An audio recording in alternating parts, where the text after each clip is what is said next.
Reverend Father and guests, dear guests. Hello and welcome. My name is Alan Deshigrikian and I am a freshman at the University of California, Los Angeles. Today, Dr. Christina Maranci will be presenting a lecture on the 7th century Church of Mren, a church located in the Kars region of historic Western Armenia, today's modern Turkey. Dr. Maranci is deemed as one of the world's experts and authorities on the Church of Mren, which is on the verge of collapse. Through her efforts, she has been able to secure the church's continued existence through the World Watch organization.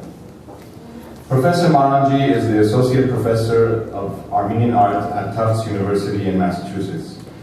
She received her PhD from Princeton University in the Department of Art and Archaeology in 1998. She has lectured and published widely, particularly in the field of Armenian architecture. We're pleased to have several distinguished people with us, namely Professor Dukmedjian from USC, Professor Bahram Shammasyan from CSUN, as well as Armen Aronian, who has himself led a pilgrimage to the Church of Mren. Please join me now in welcoming Dr. Christina Maranci.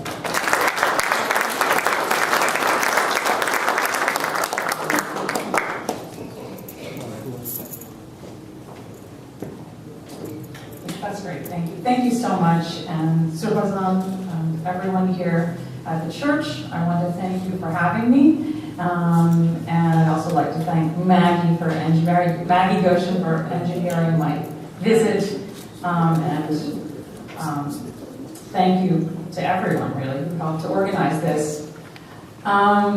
So what I wanted to do today is talk about a church that I've been studying for a long time. Some of you know this church already. Some of you, in fact, have heard this lecture before, so thank you for coming again.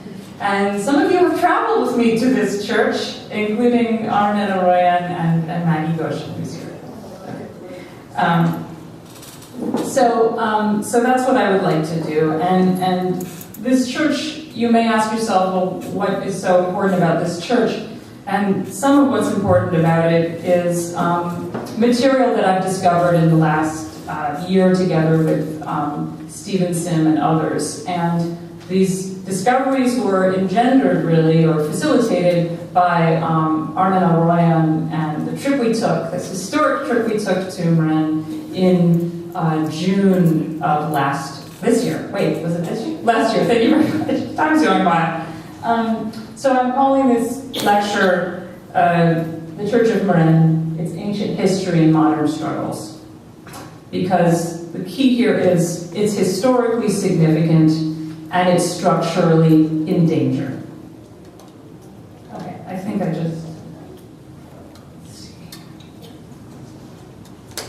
There we go. Okay, so this is a quote from Toros Toromanian, who's considered the father of Armenian architectural history.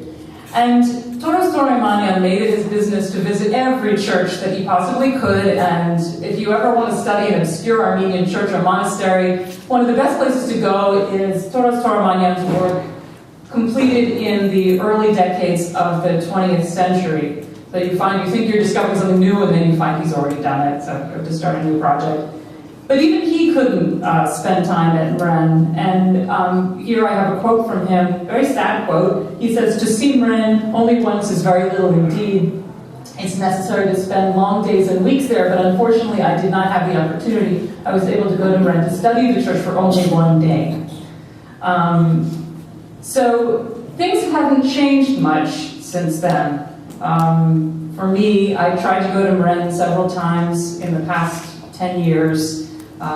The official way, I tried to make an application to visit the site, which is in Western Armenia, but I was denied. So the reason that you have to get permission is because it's in what's considered a military zone, a restricted zone on the border of Western Armenia and Armenia proper. I'm just trying to, oh, here we go.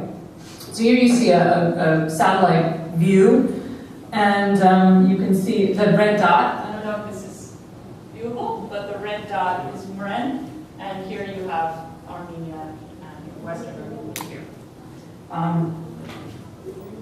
So I wasn't able to go after several attempts, and then finally I was able to go with the help of Armen last year. And I went several times during that year and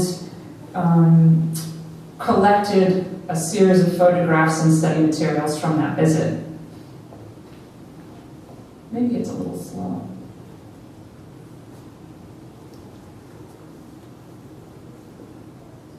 Okay, here we go. So here you see a closer satellite image. Sometimes if you can't go to a site, you can go on Google Earth and try to get vicarious satisfaction out of looking at it. So one thing I did do, which was very helpful, was out of my frustration at being rejected so many times for my tour, for my research visa, I decided I would read every word that was ever written about Mren.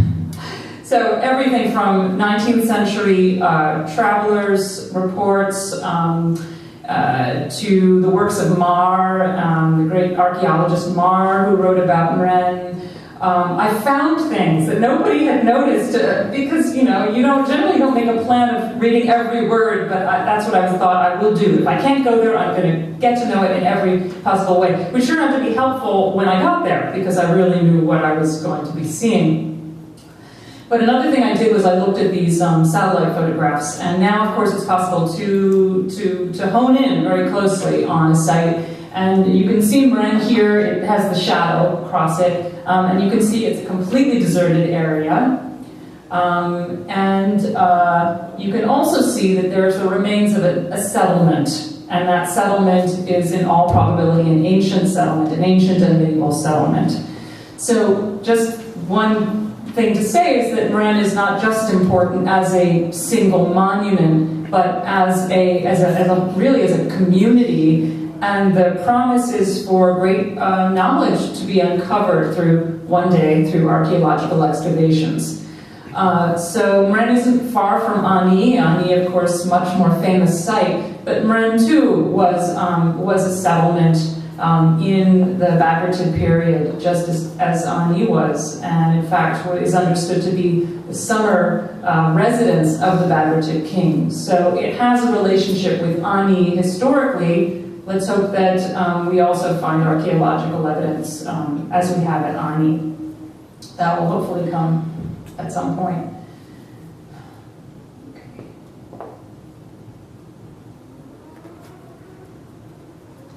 Maybe I just need to push really hard. I'm going to go back one because I think I lost an image. Here we go. Okay, well this is good. So here you get a sense of that dramatic isolation of the church. And you also get a sense of the strong geometry of the church, as we know from Armenian architecture. One thing that I often say when I'm talking about Mren is that my second trip there, my second visit, I walked for 3 hours to get to the church in very hot weather with a colleague. And when you want to get somewhere and you think you're close, and you can't tell there's no marker in the landscape other than the church. And I remember thinking, it's just 20 minutes away. And it was a good hour. I remember looking at my watch. Same thing leaving the church. I thought, we've walked quite a bit. I turned around and it was right there. So it's this, it's because I think of the strong geometry of the monument and the featurelessness of the landscape that causes this effect. Let's go forward. Okay, and here you get a sense of what you're walking over.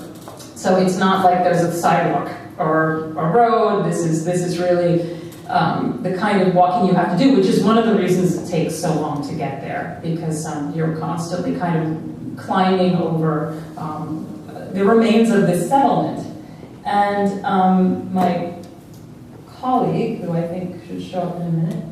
So here's my colleague Stephen Sim, who has a website, virtualani.com, where he's done a lot of work on the city of Ani. He also is an intrepid traveler and joined Armen's group and all of us for a few days. And so again, this gives you a sense of the landscape and the massive boulders that you have to traverse in order to get to Mren. No. To the front of it. Okay. Oh yeah, so just a sense of what happens when you look down. There's so much richness here, right? It's hard to walk in an area like this and not think, oh my God, what could we discover? So you're looking here on the left at part of the wall. You can see the flat basin surface and the interior core. Just a random photograph gotten by Mren. Shot of Mren taken just as it was starting to, I think it was just as it was starting to clear from a rainstorm. And you get a sense here of the coloristic qualities of the stone against the cool, dark sky.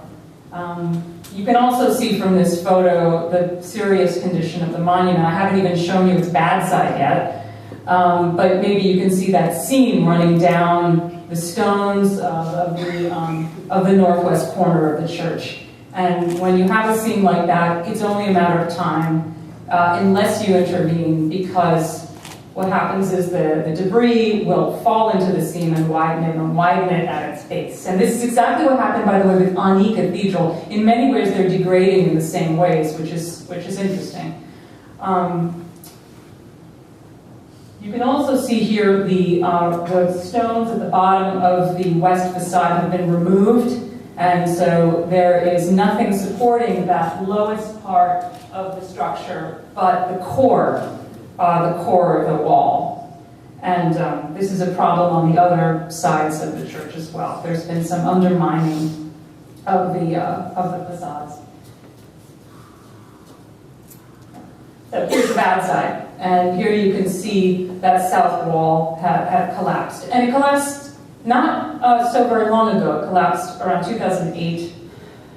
So this church has been standing, I forgot to mention its date. Its date is 638 AD. So this church has been standing in fairly good condition until just a few years ago. And that's what is so, I think, it's so worrying. And of course, once you lose a wall, and you can see we've lost not just the wall, but this vault. Once you've lost that, you compromise the stability of the dome, because the dome needs equilateral support. So it's a problem, a structural problem that is very serious. And this is one of the reasons I alerted the World Monuments Fund to the problem, and that's why, one of the reasons why it is on the watch list. Now all this light and all the elements that are entering into the church also have an effect on what's inside the church, including the painted program. So there are many reasons why this is a dire situation.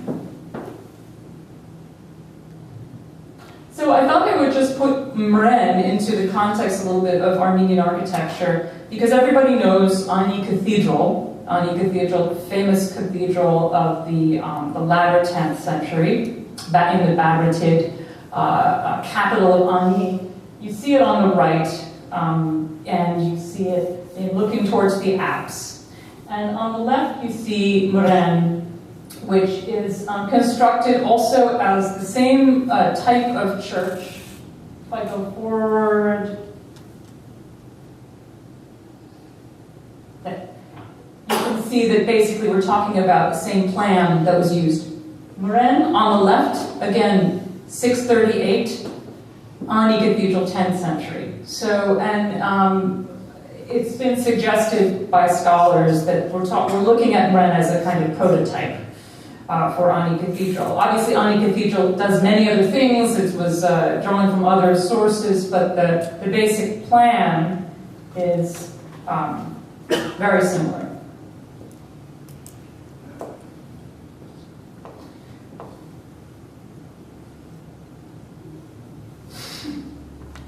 So Mren is important from an architectural perspective as a kind of model, potentially, for Ani Cathedral. It's important for its antiquity. It's also important because it is of historical significance. Mren has long been celebrated by historians of Byzantium and of early medieval Armenia because of the ways in which it mentions the Byzantine Emperor Heraclius whose dates are 610 to 641. Emperor Heraclius was the emperor of Byzantium during the wars with the Persians. The Byzantines were fighting the Persians, and Heraclius was intent on consolidating the powers in Armenia, the loyalties of the princes, against the Persians. And he tried to do this in numerous ways, not just by making alliances, political alliances with the princes, but also tried to enforce Byzantine Chalcedonian belief, or diophysitism, on the Armenians. And the 7th century is a very interesting time to study Armenian politics, Armenian religious affairs, because of this close tension with the Byzantine Empire. It's also the same time, the 7th century, when we have the first of the Arab conquests. So Heraclius not only had to face the Persians, but also the Arabs. And he was a very tired man, I think, by the end of his life. But what's important for us is that he is mentioned in Armenian on the inscription of Mren. Now this is so important. You can see I've outlined in blue where it says Herakli, Takavor, because we don't have, for this period, many Greek sources. And we don't have Islamic sources. So these monumental inscriptions are very important as historical documentation of a period that is not well attested. It's one of the reasons that this building needs to be saved.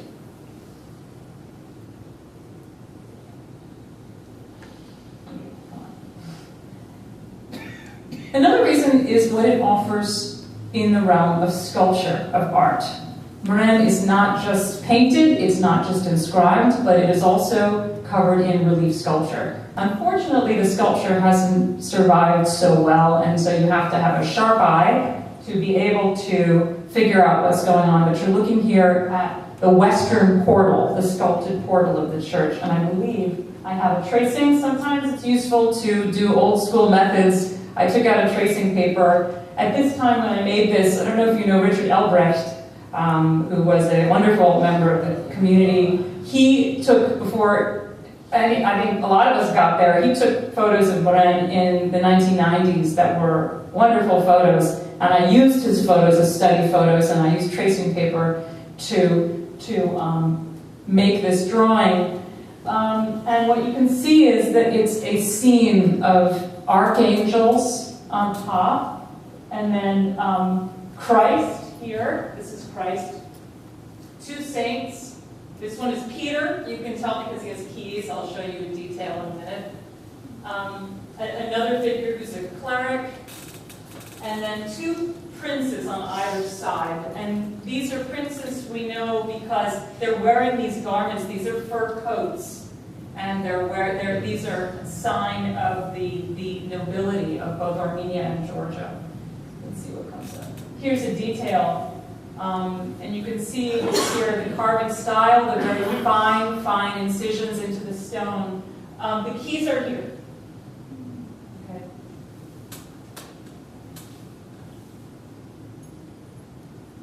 And here you can see a detail of the prince's coat. So for costume historians, this is also an important monument. And it has been noted and sort of mentioned in studies of the Persian riding coat, which is a very special garment that we have evidence for. We have some archaeological evidence for, but these early medieval images, like that of Mren, give us a sense of how it was worn and what it meant to wear such a garment. You can see here that each tuft, each fiber is indicated by a striation.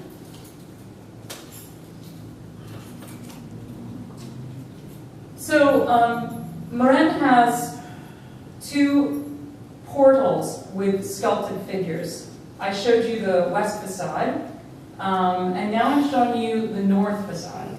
So we're walking around the side of the church, and you can see here that we're dealing with the same kind of format of an arch with a lintel. That's, in this case, the lintel is the only part that's carved. And you can also tell here the terrible condition of this portal, which is not secured on its left side. I'll just go one more.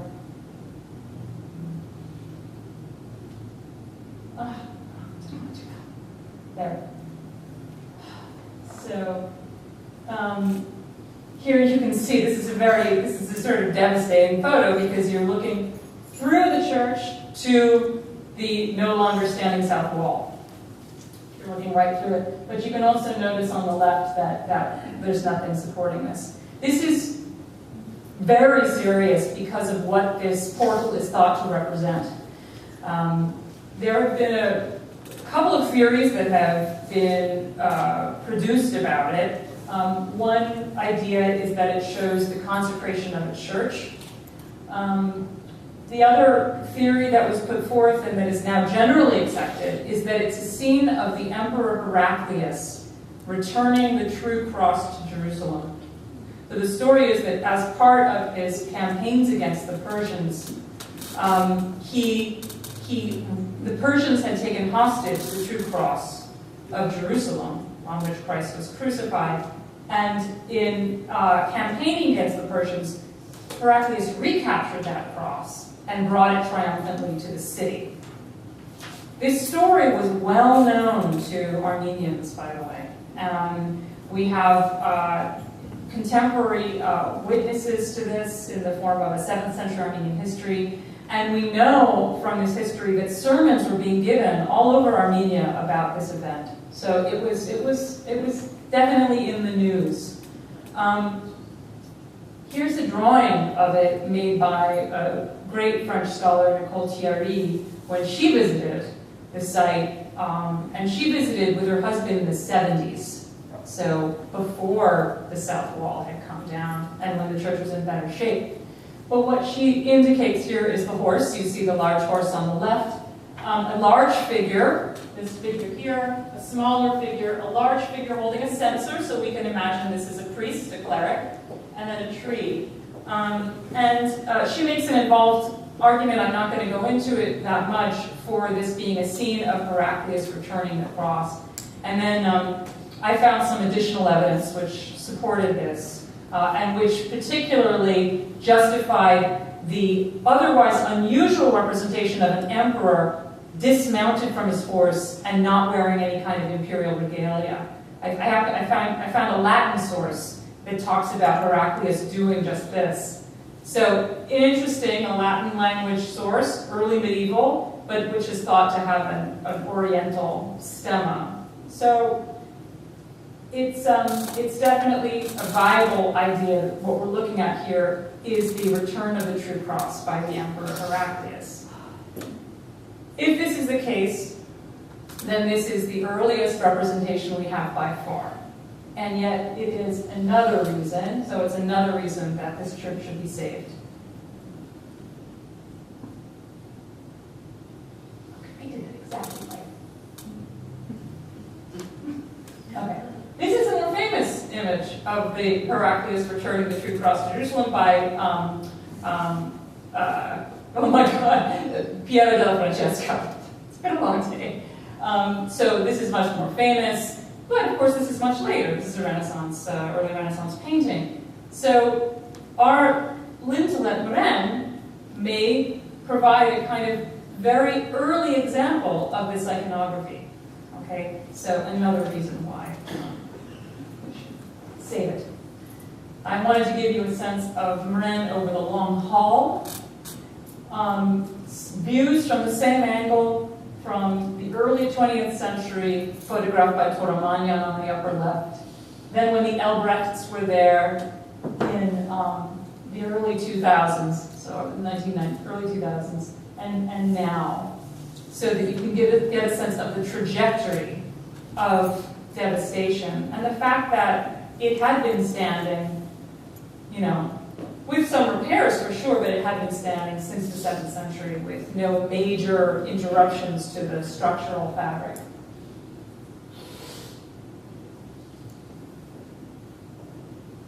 Oh, shoot.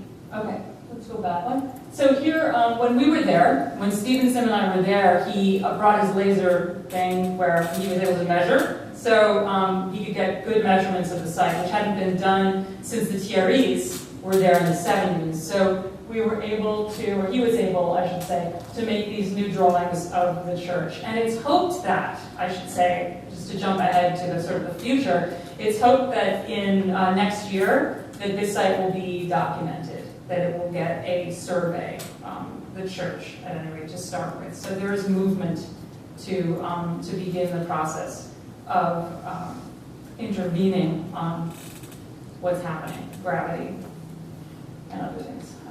Okay, so here you have the plan and the church elevation, and here you have a view of the apse, and that's where I want to kind of situate the next few remarks. The south facade, as you can see from this, came down. So what that means is, of course, as I mentioned, lots of bad things, but it also meant that I was able to see things, new things in the church that hadn't been seen before. So, you know, you win some and you lose some, I guess, but what I discovered only, in my mind, heightens the urgency of saving this monument. So, although you can't see it, I'm going to point it out to you in successive slides. This area was all painted with fresco, wall painting. And there was an inscription over the top. And, well, I am convinced that with a good camera and a tripod and serious work at the site that didn't involve just sort of a furtive visit, we will be finding the largest program of Armenian painting from the early medieval period. The fragments that I was able to discover suggest a very large program that will answer, I think, many different questions our historians have had about Armenian wall painting. It's really tremendous. I hope I haven't oversold you, because now you're going to look at it and say, I can't see any of these things, but hopefully you'll see them too. Here's a view, just a closer view of that apse. And here you have Stephen Sims' drawing made with our Adobe Illustrator based on all the photographs that we took. And he had a tripod with him, so it was a good thing. But you can see here you're looking at that apse again. And here you have an image. This is Christ standing.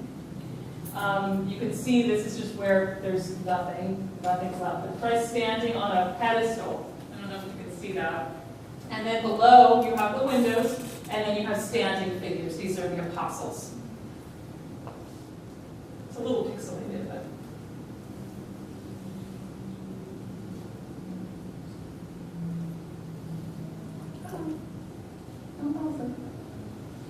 Okay, so this is Christ's head and shoulders. This is his face. This is part of his halo. Do you see that? This is his halo. This is his drapery. See, this is his neck, and then the drapery is falling over his chest. I think you're going to maybe like this better. So, do you see that? So this is, again, the face, the halo, the shoulder. One shoulder is raised, and surely he's making a sign of benediction, a blessing, and then the other shoulder goes down. And this is very similar to the position of the Christ in Aruch, a 7th century Armenian church called Aruch.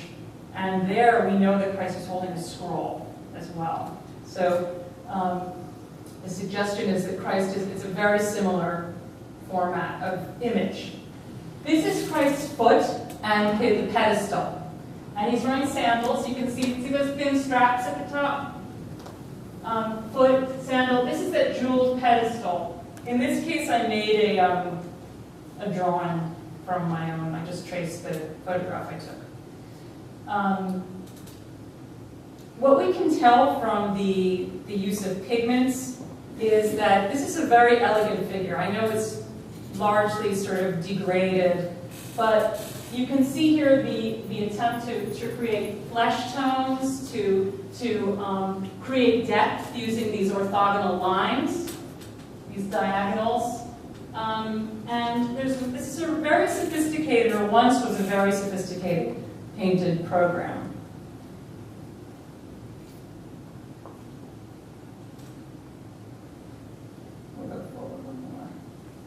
And even from these photographs, which aren't so great, hopefully you can see there is stuff going on here. There are images. And these circles indicate saints. Those are circles or medallions around the face. And I'm going to show you what we get when I sort of traced these images. And I have to say, with some of these, I didn't know what I was taking a picture of it when I was there. I just was shooting pictures and hoping that something would come up. And so then when I went back to the hotel, I found more and more. But these are holy figures that are, they're apostles, and they're circled, and their heads are circled. And we have inscriptions, lo and behold. So not only do we have the remains of the faces and bodies, but we can tell we have Philip here. So Philip is the leftmost of these holy figures, and amazingly, almost all of them survive in terms of their inscription. So, Matthew. And maybe you can make out here the top of his head, the neck, the shoulders. There's the remains of Philippos' inscription. Peter, Pedros. Pedros is to the right of the central window. And here you can see the line of his shoulder and the drapery falling over in front of his chest. You can see the top of his head. Another detail of that figure of Peter. I made a tracing of this and came up with something like this. So these figures are full-length figures. They're inscribed. They're active. In his case, he's pointing upward towards Christ, holding something in his hand, which I couldn't make out. Maybe key, I don't know. Then the arch that crowns this image is also painted with medallions. And these were known before. What I just showed you wasn't known.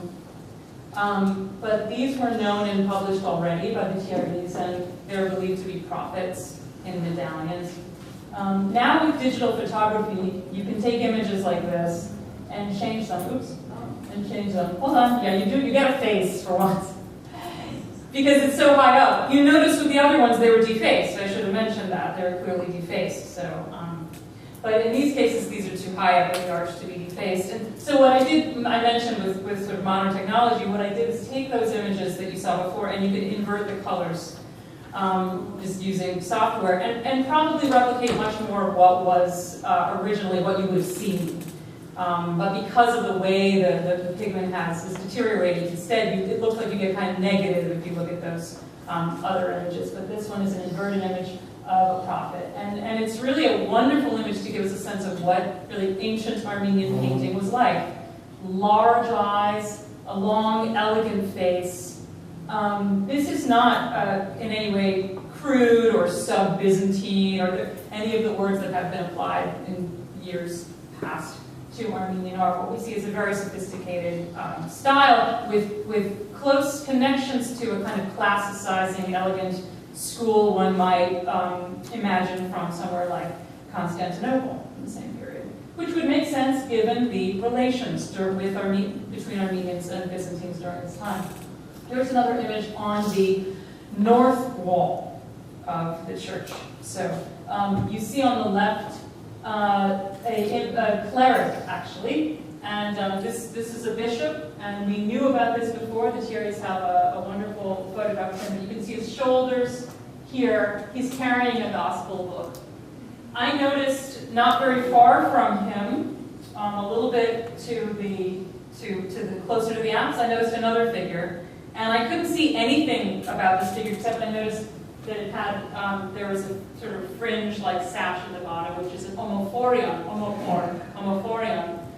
indicating that there was another clergyman in that program. So the program, as I looked, was starting to get larger. Now, in addition to the apse and the walls being painted, those dome piers, those heavy piers that were holding up the dome, the eastern piers were also painted. I discovered on the, so if I were standing in the apse, here, there's a dome pier here, and its eastern face, that face was painted, and I found this very interesting fragment of paint, which is framed with a red frame. I know you really have to look carefully to see all this, but here you can see a halo, yeah, and a head. And if you look, you can see hair, there's eyes, eyebrows, hair. So here we have a figure. I don't know who he is. I can read Surpure in better photographs. So I think this was a holy figure. Not sure who, but what this shows is that originally, as I mentioned before, this program extended into the eastern end of the church, all of that eastern end. So just to sort of wrap up what I've talked about thus far, there's a lot here that needs further study. But in order to get to that point, first the monument needs to be stabilized. So there's tremendous opportunity here to clarify and illuminate Armenian art of the 7th century. And as many of you may know, this period of art in the 7th century and architecture is sort of a great golden age for Armenia, at a time when very little building survives from the Byzantine world. We have over 100 monuments, standing monuments in Armenia. And I don't think this fact has been enough emphasized. It's not just about the quality of the workmanship that we're looking at or the creativity of the designs. It's about the fact that we have this massive corpus of monuments from the 7th century at a time when in the Mediterranean there isn't much building activity. So we're seeing here important material culture. But also important, again, because of the way this church sheds light, Mren, on Armenian art as a whole. I mentioned the Church of Aruch, which is in the Republic of Armenia, and you're looking at that fresco here of Christ in Aruch. And I just want to quickly put up, as a comparison, Mren. And maybe you can see here, I hope, that you have this sandaled foot, jewel pedestal very similar, and even, this isn't visible in this slide, but you even have the same diagonal lines, the same stylistic motif of the diagonal lines creating depth as you have at Aruch. Again, these photographs don't really do it justice, but what this suggests is that you have a continuity between these two churches, an artistic continuity. And Mren was produced before the Arab conquests of 640. Aruch was produced in the latter 7th century. So we see here important artistic evidence for something historians have already posed in other realms, that Armenia, just after the Arab conquests, continued and traditions continued. Not so much, of course, in the latter period of Arab occupation, but just after we see a continuity.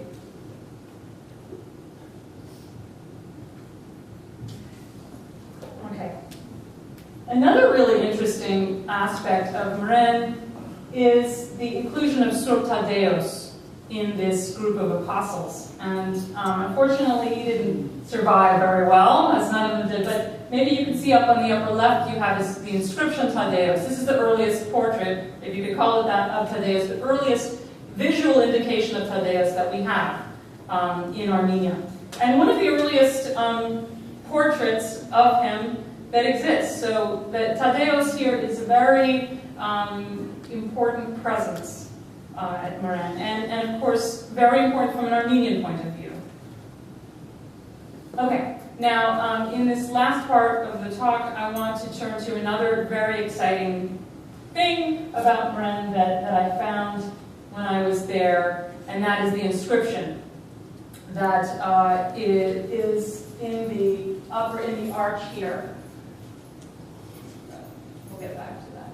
So when I took photos of the inscription, and I gave those photos to Stephen Sim, and he produced this line drawing of the inscription. Here you get a sense of the largeness of those letters.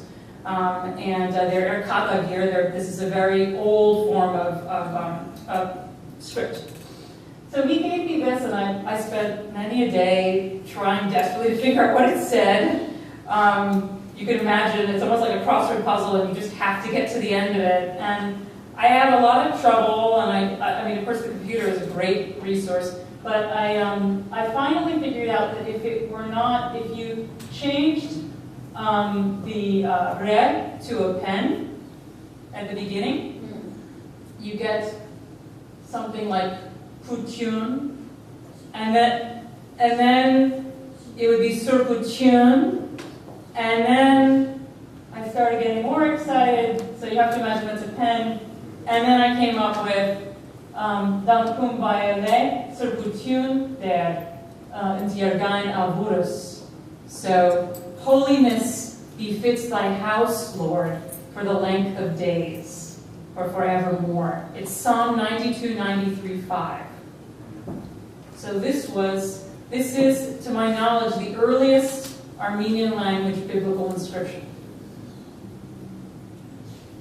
So there is, interestingly, the same inscription on an earlier basilica in Armenia, at Yeruk Basilica, but it's in Greek. This is the first Armenian language biblical inscription that I know of.